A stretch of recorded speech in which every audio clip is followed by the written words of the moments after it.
I'm coming live from the telephone right now. I'm coming live from the iPhone, repping the Dallas Cowboys on this beautiful Wednesday. 65 degrees out, beautiful Wednesday, beautiful Wednesday. We're live, right? Yeah, I know. I'm just saying, I'm repping. I'm big repping. This is not from Marshall's. This is NFL Shop.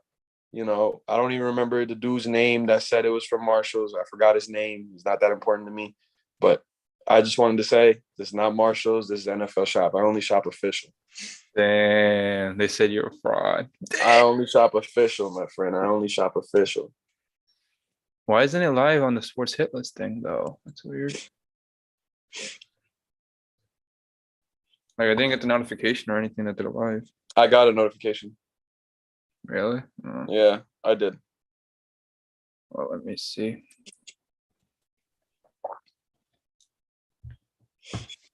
Go on Facebook. Yeah, I just did. I don't see anything.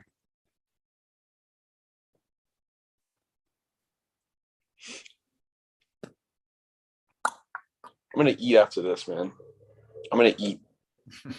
There we go. Fantastic. I told you, bro. I told you. Yeah. Don't mind the little motorcycles in the background. People, obviously, it's warm out, so people don't know how to act. All right. Rick and Manny in the comments. All right. We're good. I'm telling you, we're live, bro. All right. What is going on, ladies and gentlemen? It is February 23rd. It's a beautiful Wednesday. It's like 60 degrees out. And today, along with my co-host, Jordan, how you doing, sir? I'm doing very well today. It's a nice day out. Can't complain. Had to come out repping the squad. Especially after what Manny was talking some smack after I got him with a little that, J-Lo has more rings than the Raiders, has 5 more rings than the Raiders do since 1985. So, I had to rep, had to remind them. Yeah. Got 5 rings. I'm gonna take a page out of Carl's book. There's been a lot of chatty patty in the hit list. Shout out to Carl for that phrase. Every single time he says it, I'm just like, damn, bro. He needs to copyright that. But nevertheless, today we're going to talk about the abysmal NBA All-Star Game weekend. We are going to talk about, the NBA Top 75 anniversary and the players that were named, just like this guy right here. If you Google him, it says NBA Top 75. We're going to talk about some comments made by Smoke and Mirrors and some of their guests. By the way, shout out to Smoke and Mirrors for their show this week. It was a great show. Then you had the Fan Zone yesterday. They had another great show. If you want to tune into that, it's on Facebook on the Sports Hit List page. We got a lot of content coming from you later this week. And we do have On the Court tonight. So if you're not doing anything, which you're probably not, it's a Wednesday in the middle of a pandemic. What are you going to be doing? Nothing. So you're going to be tuning into On the Court. And last but not least, we're going to talk about Pierre Emerick Aubameyang because he made history this past weekend. So Jordan. Hat tricks for my man Aubameyang. Plural. Hat tricks. Jordan, Bundesliga. This weekend we celebrated the NBA Top 75, but before that we celebrated All-Star Weekend. Can I please gather your thoughts? Try not to be so explicit, but talk about this abysmal event that happened this weekend. Listen, first of all, it's a beautiful day outside. Like I said before, I'm rocking the star. But wow. I mean, no, this past weekend was horrible. It was really, really bad.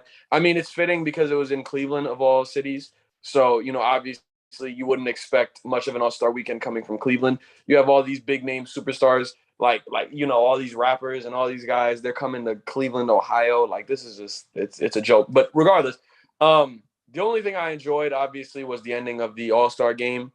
And like parts of the 3-point contest, Cat winning the 3-point contest was really good. But, and obviously the dunk contest was just awful. But obviously, you couldn't have an All-Star weekend in Cleveland, right?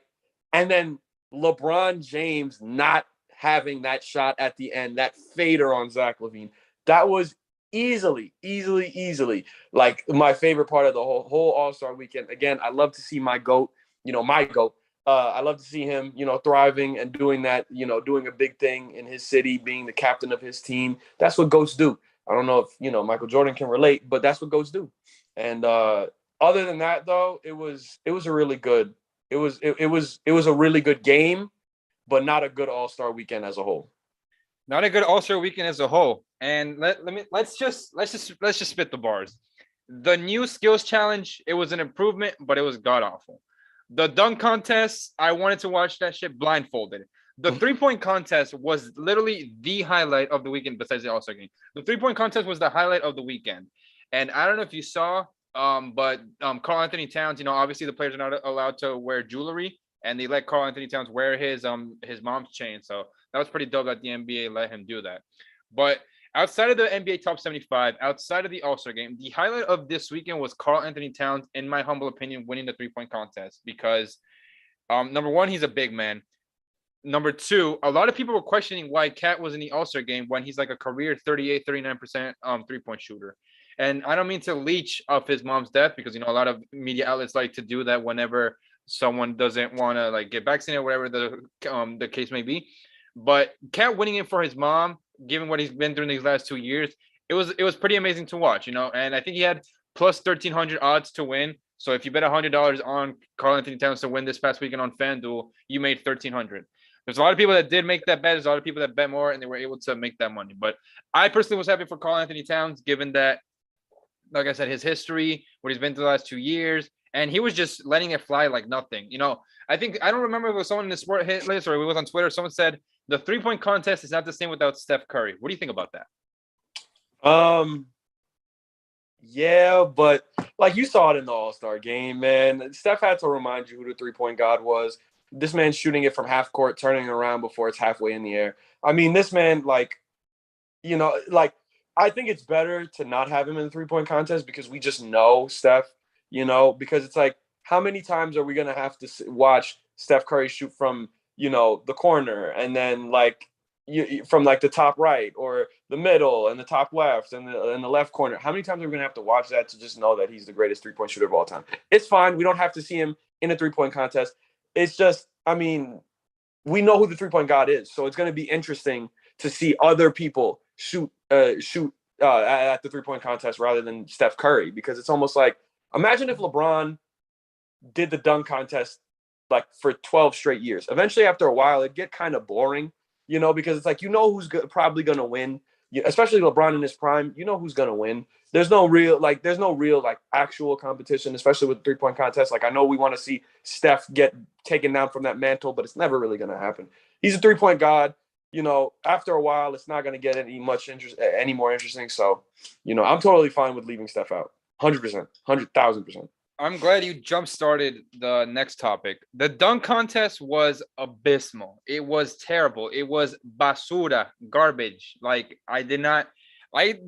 hasn't been words invented to describe how bad it was. It was.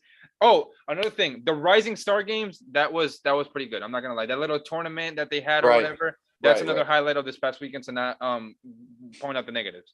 But the dunk contest, the highlight of the dunk contest was literally nothing. There was nothing to remember about this dunk contest. Now, every single time the dunk contest happened, people say, oh, they took 2016 for granted. Let me tell you something. The reason why 2016 with Aaron Gordon and Zach LaVine was so good was because they were doing these dunks on their first try.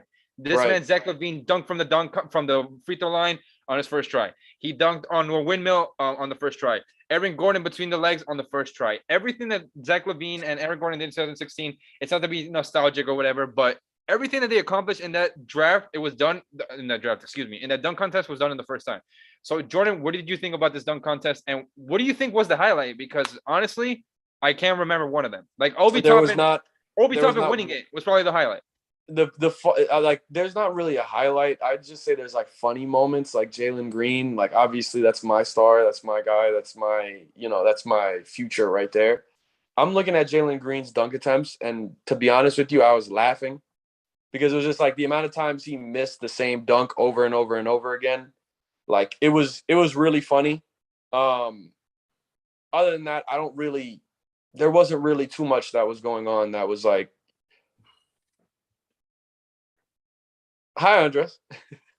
There wasn't really too much that was going on, dunk contest wise that really brought my attention besides, Jalen Green trying to do all these dunks and then Kareem Abdul-Jabbar after he missed one walking out of the arena, just because that's the only funny moment, really. There's nothing really that was just like, other than that, I was like really bored throughout the entire dunk contest. Obi topping, you know, whatever. Cole Anthony wearing Tim's, whatever. You know, it was just really, it was like corny and just boring. It was abysmal.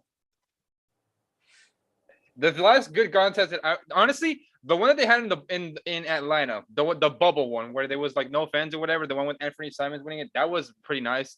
And then the prior year, before the pandemic, the one with Derrick Jones Jr. and Aaron Gordon, that one was nice too. The one that everyone said. Of course you're gonna love Derrick Jones Jr. Of course. My goodness. I am not. Listen, there's nothing wrong with being biased. Okay, we got Greg in the comments from the Smoke and Mirrors show. That's Mondays, by the way, Monday nights at 7:15. He said, I actually think it would be dope to watch people try to dethrone Steph. What do you think about that? I can definitely see his point, and I definitely respect Greg's point on that. But I think my thing is that, you know, so what if you get the best of him in a 3-point contest? Like, that doesn't really mean anything. You're not a 3-point god just because you beat Steph Curry in a 3-point contest. That's why it's like you want to see who's next. Like, it's not just because every generation basically has had like a 3-point god in their generation, but ours just so happens to be, you know, the greatest 3-point shooter of all time. You know, you have your Ray Allens, you have your Reggie Millers, you have all those guys. And it's just like, after a while, like, you just want to see new guys, like, what's next? You don't want to see, like, oh, who's going to be dethroned? Well, this is me personally speaking. Like, I don't want to see who's going to be dethroned. I want to just see, like, we have it fair playing ground. I know nothing about, like, how well you could actually shoot the rock in a 3-point contest versus Steph Curry. Because let's be real, if Steph plays, let's say Steph, you know, goes to the plays the 3-point, like he does a 3-point contest and he wins the 3-point contest, then you just be like, well, obviously Steph's gonna win. You know what I mean? So it's like, I feel like that's what happened last year. So it's like, of course he's gonna win. And then if he loses, it's like, wow, he got dethroned. It's like, no, like that's not. But that doesn't mean anything really. Like, you won a 3-point contest, congratulations. Like, that doesn't really, over Steph Curry. Like, wow, that was one night. Steph so we know that Karl Anthony Towns is the best shooting big man of all time, in my humble opinion. Do you think it was disrespectful for him to have the lowest odds, given that like his shooting motion comes from the chest up? No. You don't think it was disrespectful? To have the lowest odds, it's not disrespectful. I mean, I think it's like, as long as your odds aren't 1,000,000 to 1, you know what I mean? But what was his odds? Plus 1,300. That's not too, like, like, you know. Oh, yeah, it was a little disrespectful because I believe he's shooting like, what, 41% from the 3 right now on this season. Yeah. So it's like, yeah, it was kind of like, it was not disrespectful. It just was mean. It wasn't disrespectful. It was mean. Like, if you said plus 10,000, like, yeah, that's disrespectful. But like plus 1,300, that's just mean. Like, come on. Like, so we got a Nets fan in the comments sticking up for his team. We got Manny. He said Joe Harris literally beat Curry in the 3-point contest 4 or 5 years ago. And what does that mean, Manny? You tell me what that means. Nothing, because Joe Harris is irrelevant. To counter his point, Greg said was it would be nice to see someone dethrone Steph and like go at it against him. So someone did dethrone him 4 or 5 years ago. Right, and that's cool, but at the same time, then you look at my point where I'm like, you see how irrelevant it is? Because Joe Harris isn't a 3-point god. He isn't like somebody who's just so, you know, important to the league, you know, and he's gonna make big splashes and he's that big shooter. Because where was he last second round? In the second round last year? Where was he? Against the Bucks. Where was he? You tell me. Because you guys got eliminated. So he was home in the third round. He turned into. He was watching the finals with me. Joe Harris was watching the finals with me. Irrelevant. Come on, man. You're gonna get the hands of the week next week on. Come on, Manny. Like, I was just trying to, you know, like just joke around with Manny, and then he goes like, "Oh yeah, you're picking a specific year, 1985." The Raiders have like what, 3 rings, and we have 5. You Listen, can't. man, like, NFL season is over, bro. Come on now. The Raiders have not been relevant in God knows how. Like, Rich Gannon was there the last time the Raiders were. That's not here nor there. Continue on, Andres. I'm not giving this no more time. So moving on to Sunday, we got the 5th edition of the NBA All-Star Game, where there's no more East versus West. It's captain versus captain. So LeBron has succeeded in all 5 times and has been chosen as captain. Jordan, from a non-biased point of view, do you think that getting a pool of players and having 2 captains bettered the All-Star Game, like it's changed good, or do you want it to be East versus West again? because I don't remember who it was. I think it might have been Greg, it might have been Stephen, it might have been Declan, or it might have been Carl or Coach. I can't remember well. Oh, I think it was Mike. Shout out to Mike Miller. He said that the West would smoke the East every single year in the All-Star game for like 7 or 8 straight years. And then the NBA decided to switch it up. So do you think that having a pool of players and 2 captains picking from a group is good? Is change good? Or do we want back the East versus West?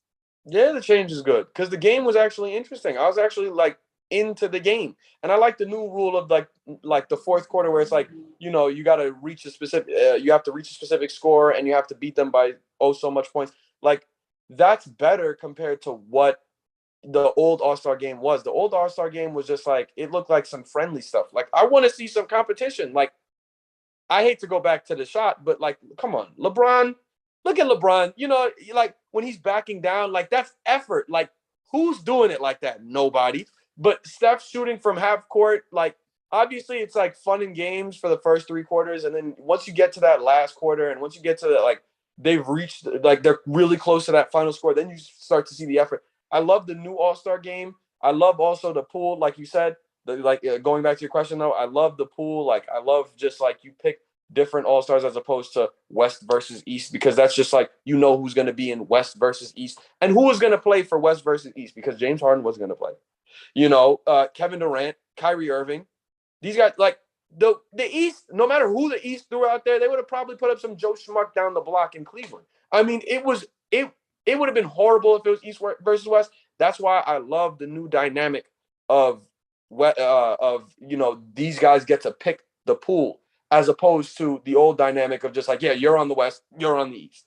No, it's LeBron says he wants to play with this guy. Let's see how LeBron can favor with a guy from the East. Let's see how, you know, Giannis could favor or KD could favor with a guy on the East. You know what I mean? So it's like. So the degenerates that are out there, the betting degenerates, the team LeBron was actually 5.5 to cover this past Sunday.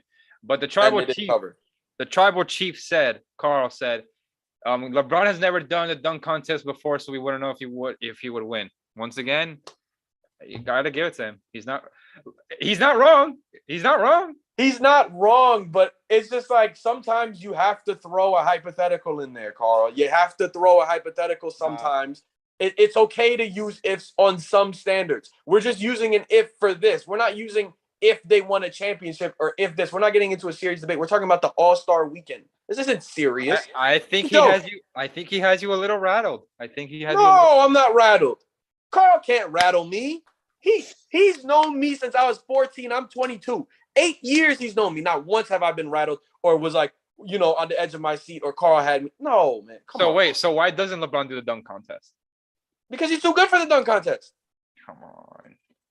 You're not getting a big name like LeBron James in the dunk contest. Like, I understand, like, yeah, back in the day, Michael Jordan, Dominique Wilkins, whatever. But LeBron's too good for all that. Like, he doesn't need to do all that. Maybe he's just scared. Dunk.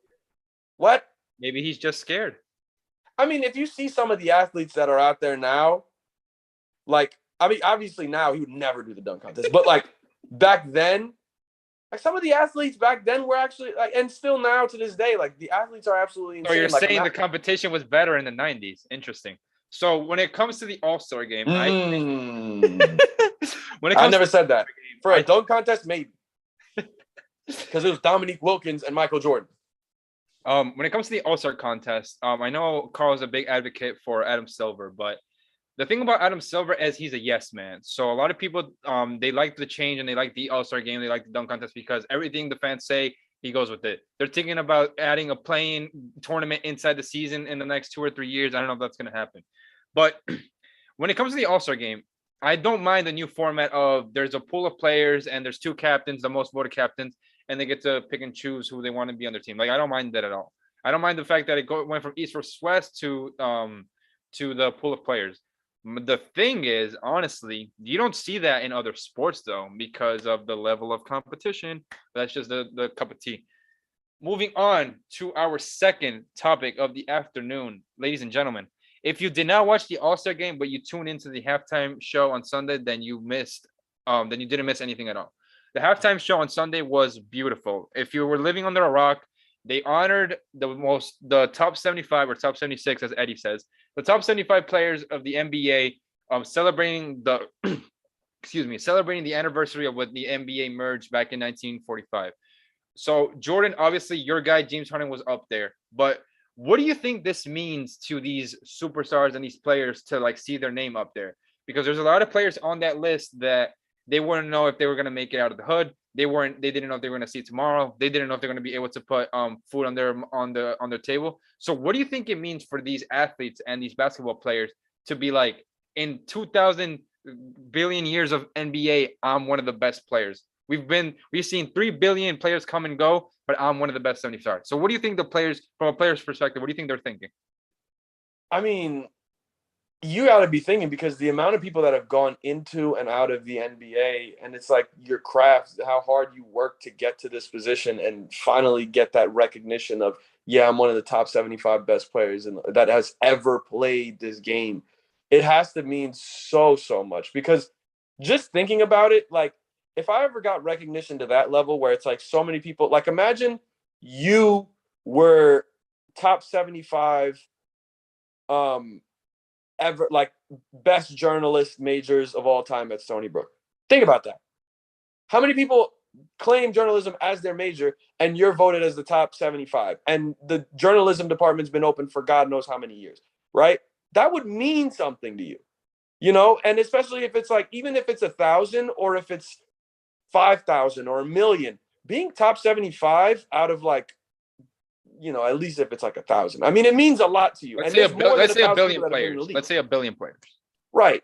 Being top 75 means the world, because it knows that your work and everything that you've done has finally been recognized, and you've been that to a team. And it's like the NBA showing you, like it's giving you the gratitude, and you finally feel appreciated for the work that you put in. Because you go into the gym, like you get paid. You go to the gym, you do this, you do that. You don't win a championship, you're like, oh, it's useless. But this is kind of like wow, like I've been that great.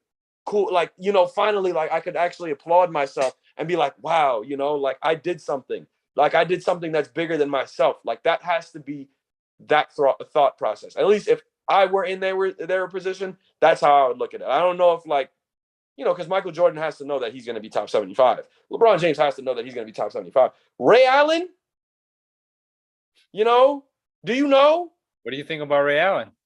I'm not saying, listen, I don't mean to be mean, but like a guy like Ray Allen, like for a large portion of his career, he really wasn't the same Ray Allen that we knew and loved when he was in Milwaukee.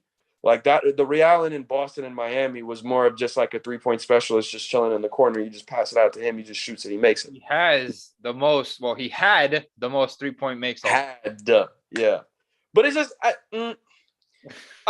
shout out Dwight Howard, man. Shout out Dwight Howard. He got robbed. We can get into the controversy. Shout out Yep. Dwight Howard. He got robbed. Give me like 2 minutes. We can get into the controversy. So, in my opinion, I think that the top 75 players was great for the NBA, and like people and us witnessing as like young fans, and obviously the people in the group chat who may be a little older than us, like witnessing their heroes and their idols grow up and be like, damn, like that's one of the top 75 players like to ever live.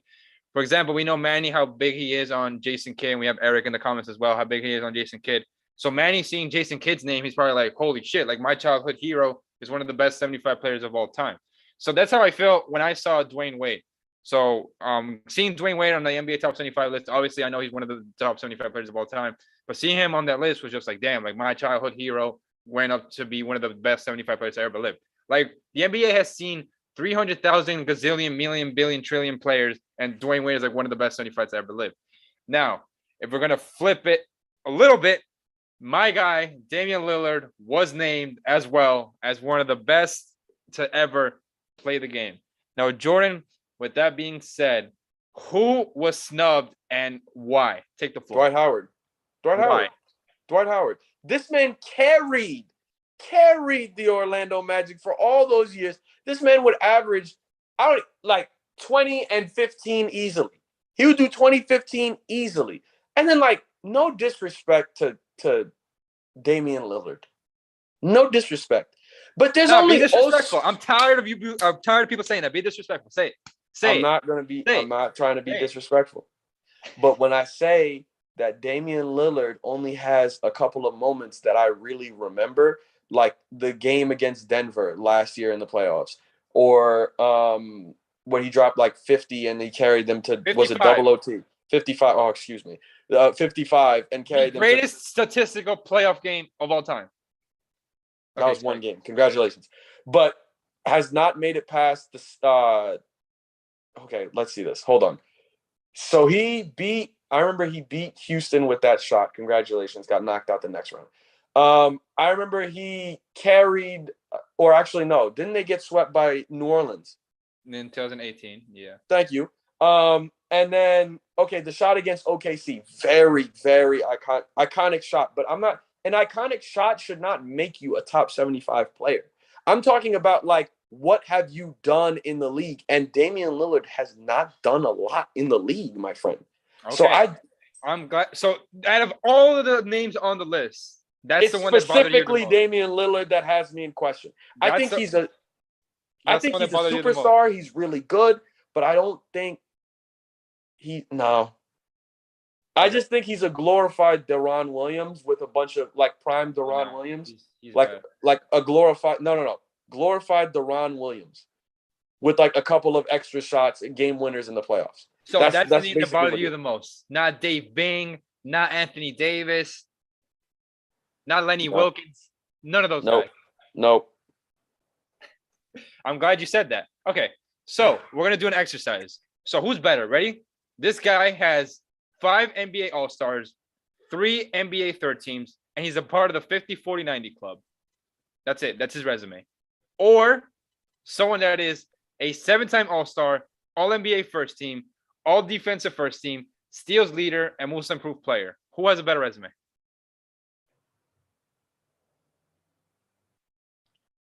Because I know where this is going. I know exactly where you're going to go with this.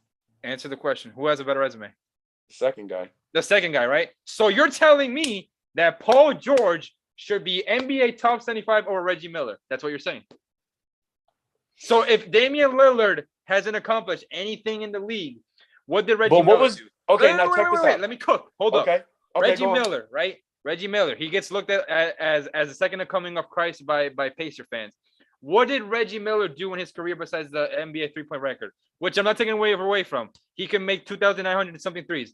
Now, I know what you're going to say. Oh, he made the NBA Finals. You make the NBA Finals to win. Nobody rewards you for losing. I don't care that he lost to the Lakers, which the greatest team of all time. Shaq was averaging 40, 15 a game. Let me ask you, what did Reggie Miller accomplish that Damian Lillard didn't? Looking at the resumes. I can answer Yes, this? you in the back. Okay, cool. So check this out. What was the same argument? Like, remember when I just mentioned Ray Allen? Yes. What did you say to me? What did I say? You said the first thing that came out of your mouth was that he had the record for threes. That was it. There was nothing else that you said. He won 2 championships. He was the best player on Boston outside of Kevin Garnett in that run. He brought the Bucks. No, hold up. Don't do that. You asked me a question. You asked me a question. I'm answering your question. Don't do that. They should have beat the Sixers back in 2001 if David Stern's NBA didn't want Allen Iverson in the finals. So now continue. But don't say, oh well, he's the best player on the team, obviously besides KG and da da da da da. First of all, if we're being honest, Paul Pierce and KG were better than Ray Allen. But 2008, no. Continue. Sorry. Anyways, let me continue. But my thing is this: your argument, literally, for Ray Allen being in the top 75 after I said he doesn't deserve a spot, was literally that he led the league in what? He had the record for threes. No. So why are we not? Why are we taking that away? Why are we taking that away? I'm not taking that away. I'm not. You are taking that away from him because you just simply said, and I did the same thing. It's just you made that argument for Ray, but then you're using that for Reggie Miller. You know what I mean? Are you seeing Reggie Miller had 5 NBA All-Stars and Ray Allen had 10 of them. So I'm not saying, listen, the NBA All-Star is a popularity contest. I'm just saying, if you look at Ray Allen's resume, he has 2 championships. He's a 10-time NBA All-Star, All-NBA second team, All-NBA third team, and he had the NBA record for 3-pointers made. I'm just saying. How many? I understand, but like, how many? And I'm obviously not going to use this as an argument, but I'm just going to say, how many times was Paul George in the finals? 0. And how many times was Reggie Miller in the finals? 1. I'm not using that as an argument. Where I'm getting at is But that you're rewarding losing. That's what he you're saying. was. No, I'm not. I'm saying he was that guy. Reggie Miller was. I mean, well, not at that. Look at you.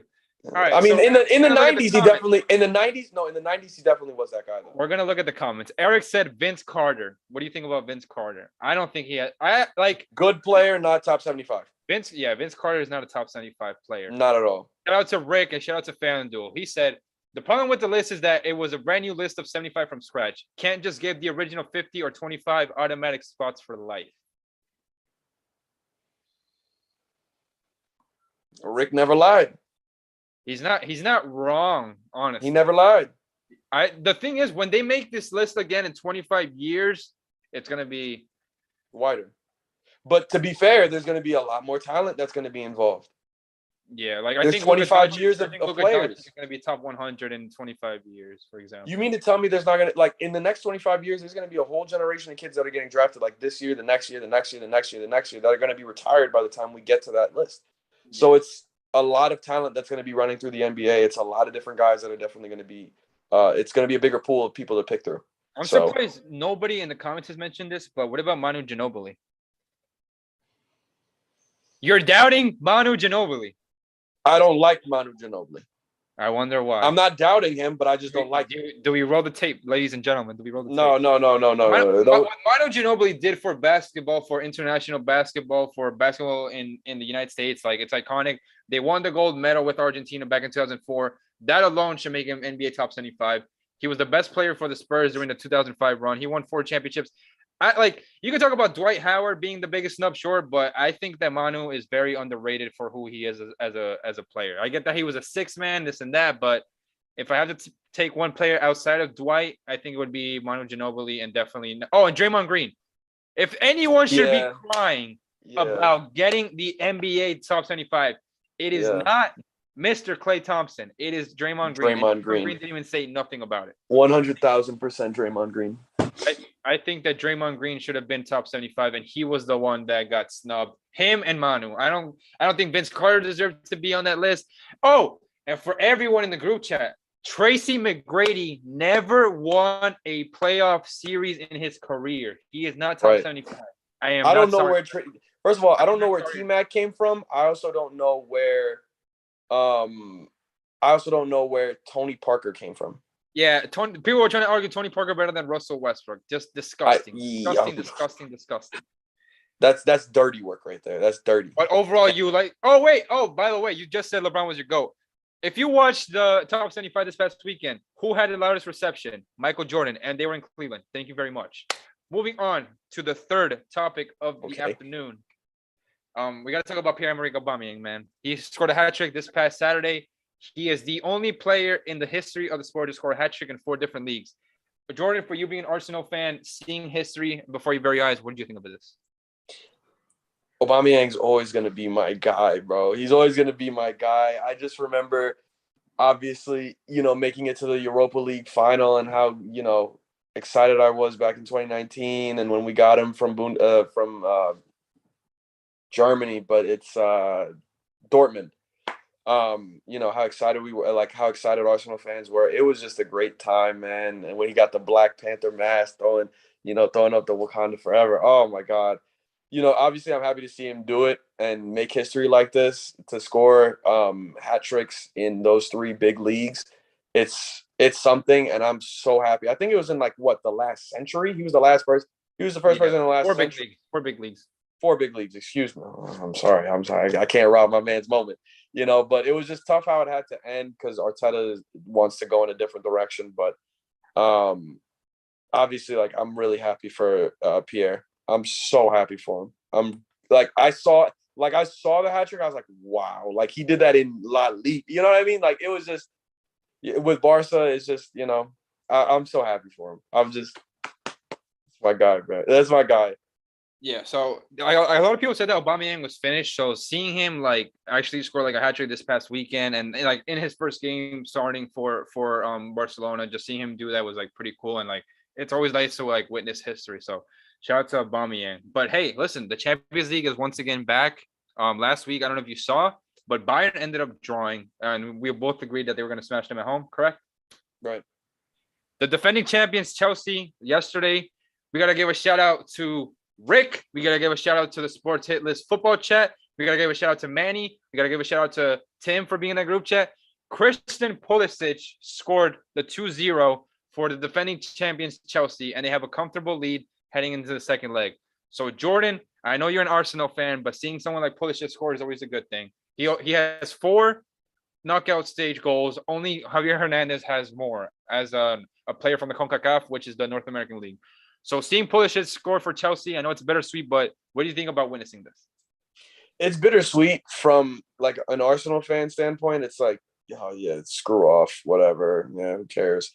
But then from, an American standpoint, it's kind of like for you to go into, first of all, Pulisic's whole story, like for you to go in the Prem, obviously make a big splash. Obviously, people are going to be looking at you. It's so much pressure, especially after getting rid of Eden Hazard.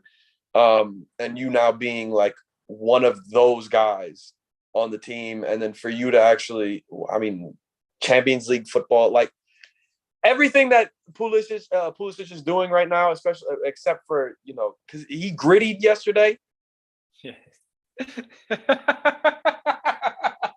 That was some dirty work. But that's not a good thing. That's dirty work. That's disgusting. But I don't have much to say about Pulisic. All I'm gonna say is congratulations.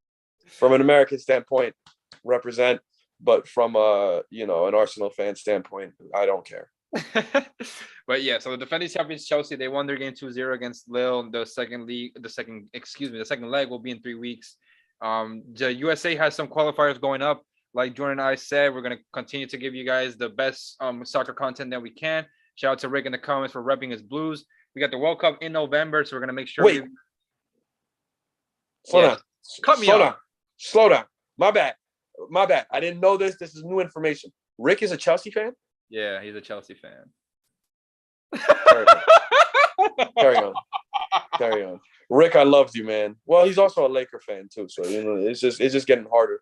In the other game of yesterday, we had Villarreal tie 1-1 with Juventus.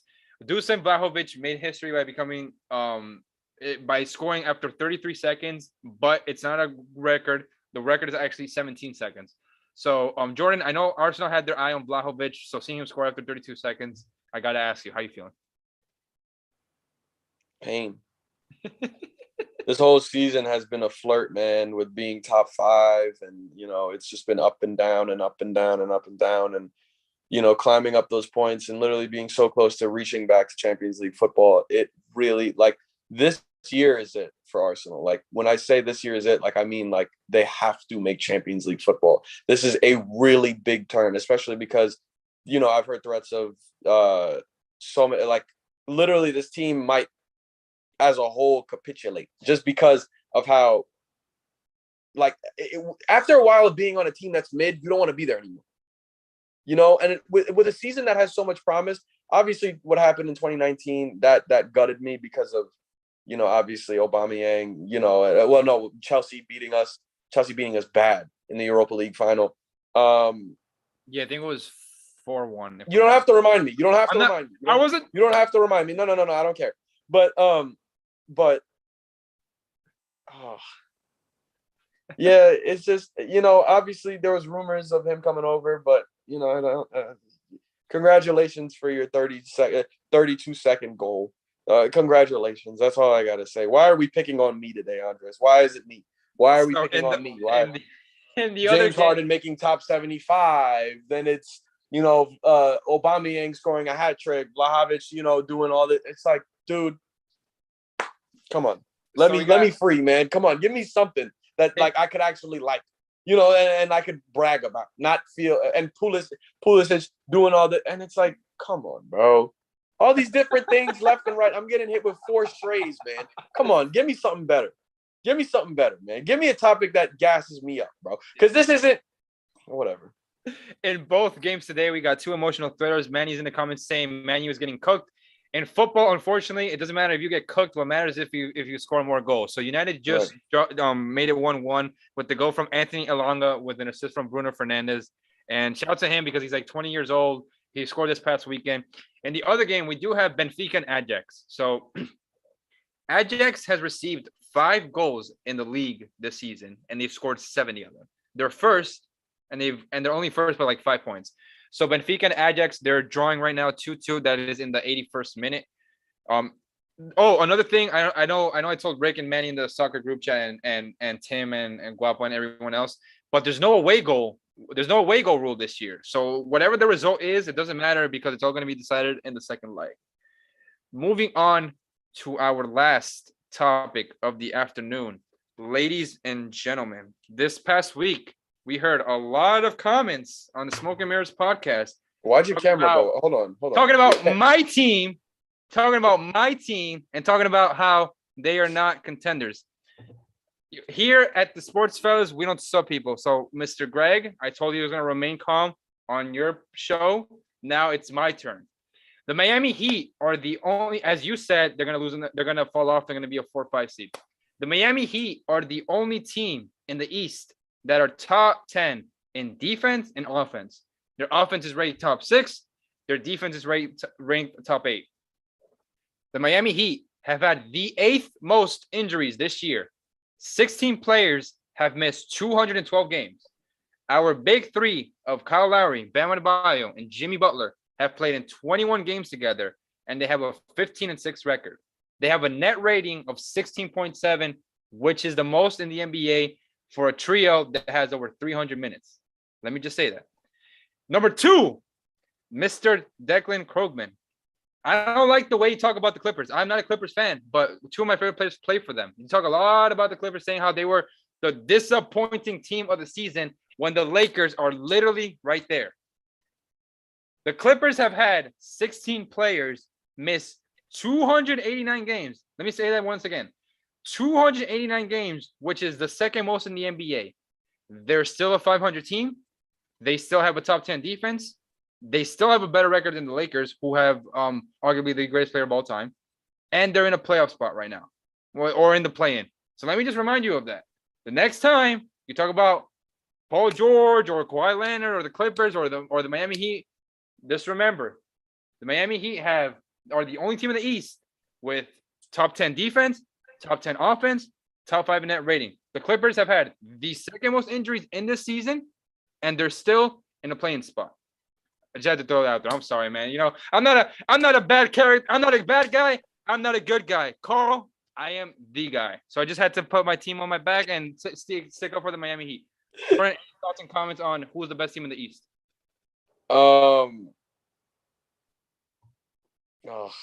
It changes. It changes way too many times. I mean, when healthy, Brooklyn, maybe Philly, Milwaukee still has it. Miami, I said 2 weeks ago, honestly, it changes by the day.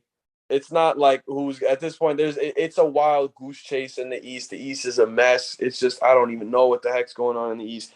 But it's currently, in my opinion, not Philly. Okay, so you're thinking. Let me just say, breaking news: New York City is working on getting rid of the vaccine mandate. I'm not trying to be that guy. I think the Bucks deserve their respect, obviously, because they're the Eastern Conference champions and they might be the best team in the East. Then Brooklyn.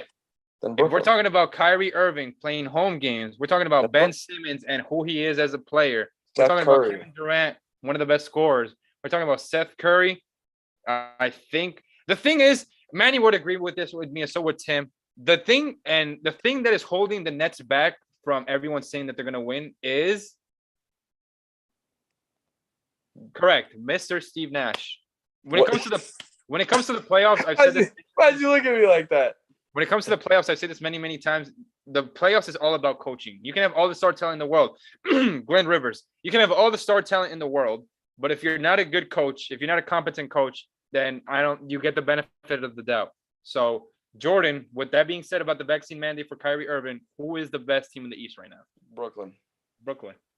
You're doubling down. Manny, we're not trolling. I know Manny's gonna say that we're trolling. I don't care about seeding right now. Brooklyn is 100% because you can't and obviously I can't assume health. All I could say is obviously the best ability is availability, right? Shout out Carl for that. But I mean, Brooklyn's roster is stacked, and when come playoff time, even though you're gonna have Ben Simmons, who can sometimes be a liability in the playoffs, you look at guys like Kevin Durant, you look at guys like Kyrie Irving, you have Steph Curry there to make shots for you. This team is fine, and I understand Steve Nash is gonna hold them. It's apparent that they might get held back, but have we really seen? We haven't seen Steve Kerr with a healthy team. We haven't. We have not. I've seen Glenn Rivers with healthy teams before and fold. I've seen it. So, that's why with Steve Nash, there's not too much that we know about Steve Nash. I understand that he really doesn't do a lot, but there's not too much that we know actually about Steve Nash as a whole yet. We don't really know what he's like if the team, when the team, not if, when the team is healthy, all in all in the playoffs. So, I mean, it's unfair to say that he's going to hold you back. You really never know. You have to let it happen and see what it would be like if that were to happen. So Eric is also saying fire Steve Nash. Mind you, I also don't like Brooklyn. I should say that. Listen to this. Carl said, when is Kevin Durant coming back? Nobody knows. And Manny said next week. Oh my goodness. I hope Kevin Durant comes back next week in a week or two because they have to play Philly March 10th. So circle your calendars for that game. Carl just said the Clippers are the most disappointing team of the last 3 years. He's not wrong. He is wrong. He's not wrong. He is wrong. What's a more disappointing team than the Clippers? Who's been a more disappointing team than the Clippers? Wait. No, let me twist the question. Why are the Clippers the most disappointing team in the last 3 years? What? Okay, first of all, you have, even though, Doc Rivers, whatever you want to say, right? You have a guy who just won. By the way, Manny said you are not allowed in Brooklyn, just so you know. All right, sorry, continue. It's funny because I be in Brooklyn every week. I don't know what he's talking about. I be in Brooklyn every week. He said you're not allowed in Brooklyn anymore. So Kemba's going to be sidelined for the remainder of the season. Woj just tweeted. Yep, I just saw that. That's crazy. Regardless, I'm not allowed in Brooklyn. I'm not checking in with you, Manny. I don't have to check in with you. You're not the king of Brooklyn. No, I don't have to check in with nobody when I go to Brooklyn. Brooklyn is I was born in Brooklyn, my friend. Brooklyn is my city too, so that's my city. But regardless, for you to have so much talent and for you to talk all this smack about how you're the team in LA and how, the Lakers aren't this and, the Clippers are this and the Clippers are back and this and that. And then you have, first of all, you completely fold in the playoffs. And then you're talking all this smack, like I said, with Paul George, with playoff Pete. Right? You talk all this smack, you have to back it up. That's why you're disappointing me because at some points I had taken the Clippers to win the championship multiple times. And I was dead wrong on both of those calls. Literally because, first of all, Kawhi Leonard getting hurt. I didn't account for that. But also, and then Paul George getting hurt, and I didn't account for that. But also, Paul George, and having mental health issues, I didn't account for this. So it's like you have all these promises and all this and that and this and that and this and that. And you're like, you're talking all this smack. So you're thinking, they might back it up. This might be Paul George's first championship. This might be Kawhi's third. This, that, and the third. It wasn't. So it's like, you're disappointing. Especially Doc Rivers, hate him or love him, Doc Rivers is a big name in the NBA. He is a big name. He's he's a championship coach. Because not a lot of people can say Thibodeau. That. What? Because of Tom Thibodeau, not because of him. Whatever you want to say. But at the end of the day, he is a championship coach because of Tom Thibodeau, he's still a championship coach. You have to address him with that ring. Back when Obama was in his first term. We've had 3 terms since then, by the way. He still has a ring. He still has a ring. We've had 3 terms since then. So we got and the we Heat, got a when was lot the of last people. time the Heat won the We got a championship lot during of people Obama's chatting in terms? the comments. Are you done? I'm gonna address everything. Are you done? No, last thing. All right, When was the continue. last time the Heat won the championship? During Obama's term, right? Wait, can I raise my hand? Did we Yeah, not go just for it. did we not just make the finals? Because you just rewarded Reggie Miller for making Won the the finals, right? finals. Won the finals. Because 2013. you're talking about Doc Rivers. That's a great alley. No. You can't raise Second your term, hand. by Not the way. now. Not now. Let me go. Because you can't talk all this smack about the last time you won the finals was during Obama's first term. The last time the Heat won the finals was when? Entertain me. Obama's second term. At the end of Obama's first term. It's still Obama. We won in 2013, bro. It's still Obama. You Obama, Celtics Obama, it doesn't matter. You're still Obama. It doesn't matter. You're still Obama. Are you done? Yeah, now I'm done. All right. So Carl said, you told us PG was winning a title this year or last year. So the Clippers would have won last year. If Can't do that. I don't Can't care. do that. If Kawhi Leonard didn't get injured, the Clippers were going to win. Everyone and their mother knows it. I let you cook. It's my time. All right. I was not planning on dirty player Joe Ingles getting in Kawhi's way for no reason. So a lot of people like to talk about the Clippers and injuries. If you tore your ACL, how is that on you when Joe Ingles literally bumped into him on purpose? It was a 15-point game and it was a blowout and it was the end. It was almost the end of the fourth quarter. It was like 6 minutes left. So how is that the Clippers' fault that Joe Ingles bumped into Kawhi Leonard's ACL and he tore it? Please tell me, ladies and gentlemen, Carl, Rick, all the other Laker fans, tell me how is that Kawhi Leonard's fault or the Clippers' fault for that? Number two, in 2020, the Clippers were playing their best basketball before the pandemic started. And then in the bubble, Paul George was dealing with mental health issues, and they still have Doc Rivers. Ladies and gentlemen, Nikola Jokic, who's arguably the MVP this year, a top 5 player, he said, the reason why we came back was because Doc Rivers made 0 adjustments. A lot of people in the Sports Atlas group chat, they like to talk about how they take players' opinion over the casual fan. Where Jokic, who's an NBA player, said, the reason we beat the Clippers was because Doc Rivers didn't adjust. So that's your biscuits and gravy, whatever the hell white people say for that. When it comes to this year, let's talk about this year. Paul George's elbow injury, that wasn't in the plan. That wasn't in the cards for this year. And Kawhi Leonard being out with the ACL injury wasn't in the cards either. So you guys are trying to say I'm making excuses for the Clippers. I'm just saying facts. 2020, the Glenn Rivers tax doesn't count. Last year, Kawhi Leonard tore an ACL from Joe Ingles, not something on his own, doesn't count.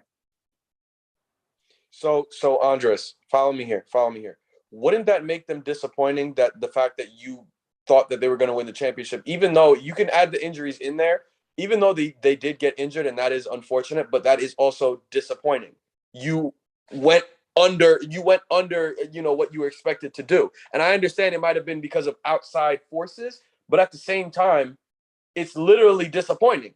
You disappointed them. And I understand it might not be Paul George's fault. It might not be Kawhi's fault, whatever you want to say. But at the end of the day, your season was disappointing. You were the most disappointing team. And normally I don't agree with Carl too much, but I agree with him. This man Carl said they can't stay healthy. So that's disappointing. How is it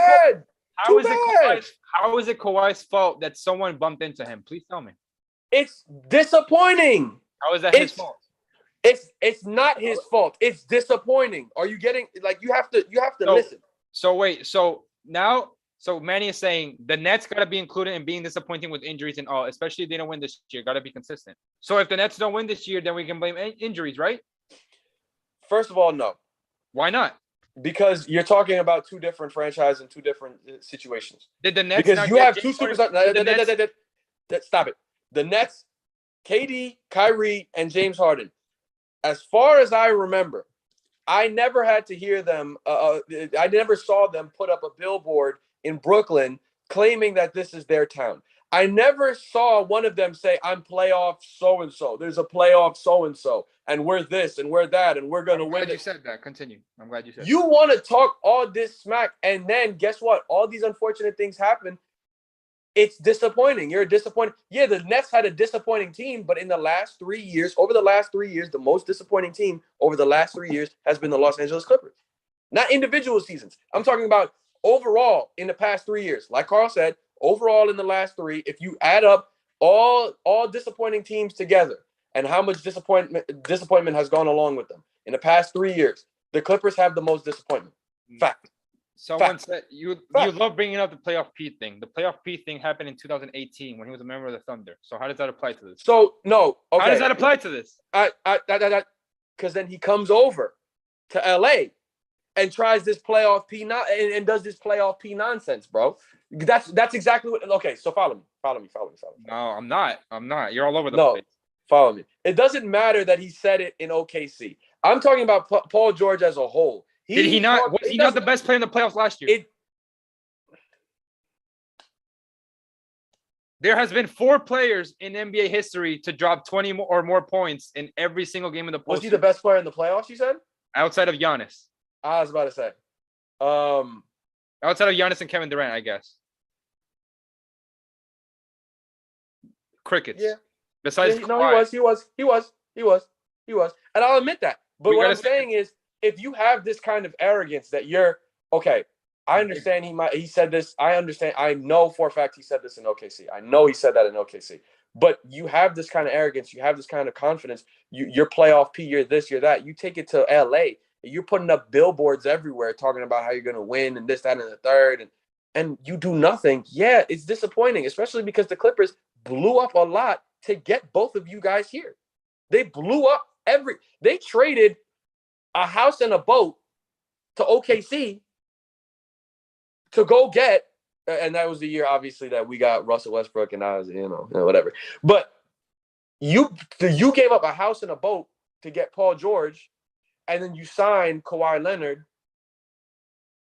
and it's like you have all these expectations, and there's nothing that came about it, and it's just like, the Clippers were. The Doc Rivers tax is real, ladies and gentlemen. So okay, whatever you want to say. Alonzo Thompson, shout out to him. He's been, if it's not the Clippers, then who, Andres? Who has been the most disappointing team in the last 3 years? Oh, trying to think. It's a great question, by the way. The Nets have to be in the conversation, but like I said, if I'm gonna use the injuries excuse, I'm gonna use it for the Nets as too. And Rick said that the Lakers won the championship. I have $100 for any Laker fan that still brings up that bubble championship, because no Laker fan ever brings up that championship anymore. He said, not one. No. People get injured all the time. They told us they were coming to take over LA. 3 other teams have won title in LA since then. The Dodgers won in the bubble. The Lakers won in the bubble. And the Rams, maybe they're the most legit champion out of those 3. So disagree completely. But we are reaching the end of the show. Jordan, any final? Oh, wait. Oh, okay. That's a great shout out. The Sixers are the most disappointing team in the last 3 years. With what they just did, they're gonna be disappointing this year again. They will. They will, because I know James Harden in the playoffs very well. So you got James Harden. You got James Harden tax. You got Glenn Rivers tax.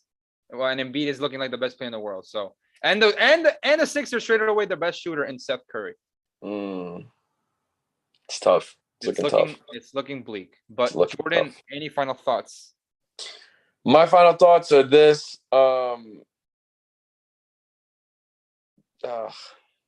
Still looking forward to the NBA draft lottery. It's so far away. It's about 3 months away, 4 months away. So, it's just been sad. Since then, I have no basketball really room to speak, being the worst team in the West and having my future guy, my guy literally go out there during the dunk contest and embarrass himself, miss the dunk like 15 times. I mean, it's just, not 15, a million times. It's just sad. So that's what I'm looking forward to basketball-wise. Football-wise, obviously the season just ended. So I'm going to be looking out. I'm going to make sure that, Dallas needs to sign. What I really want Dallas to do is let a receiver walk. I don't care who the receiver is. Cooper's not walking, and neither is CeeDee Lamb. So Michael Gallup walk. I would not be opposed to getting Juju Smith-Schuster. Baseball-wise, open up the league, bro. Please, bro. Please. Just open up the league. Just open up the league, bro. Please. Other than that, and Odell shared a photo of his baby last night. I just want to say shout out Odell for being a father. I know he's going to be a great father. I love to see my guy Odell win. Get a child with a lovely Lolo Wood.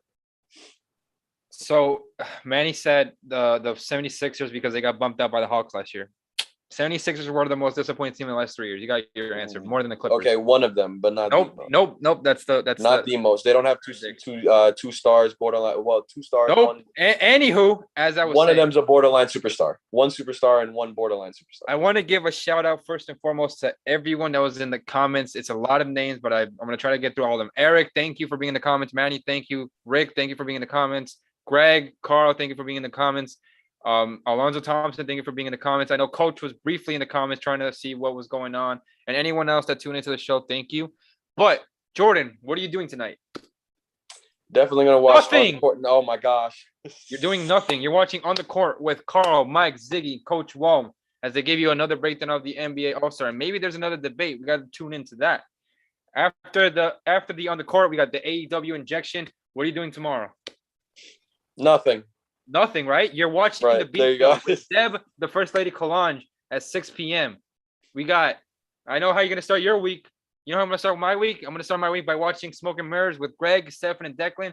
Mondays at 7 p.m. Last Monday, my class got canceled, so I was finally able to tune in. Well, go watch the tape on that on the Facebook page of the Sports Hit List if you haven't already. And then on Tuesday, what are you going to do? Nothing. You're going to learn more about hockey at the Chirpit Chat with Ryan, Tuesdays at 5:30 p.m. Shout out to Carl for giving us this platform. We got 7 shows, 4 days a week. There's plenty of content. Remember to like, share, comment, subscribe. I know Carl said he got a few aces up his sleeve with the WWE show that you guys going on. It's WrestleMania season. There's 2 or 3 more shows on deck that we got. It's going to be a cruel summer for everyone that's down in the Sports Hit List. It's going to be a cold summer. It's going to be a cruel summer. Cold and cruel. Remember to continue to like, share, comment, subscribe. All Sports Hit List content. Pick a show. Pick a sport, watch it, enjoy it, tell your friends to tell a friend, share it on every platform that you have. High Five, Twitter, MySpace, Facebook, YouTube, Instagram, Snapchat, WhatsApp. Doesn't matter what platform. Remember to share it. Continue to stay safe. We'll see you next Wednesday for episode 4 of The Fan Zone. Peace. We're out. Shout out to Damian Lillard, top 75. I'm sorry, I had to do that one more time. Of course you did. Yeah.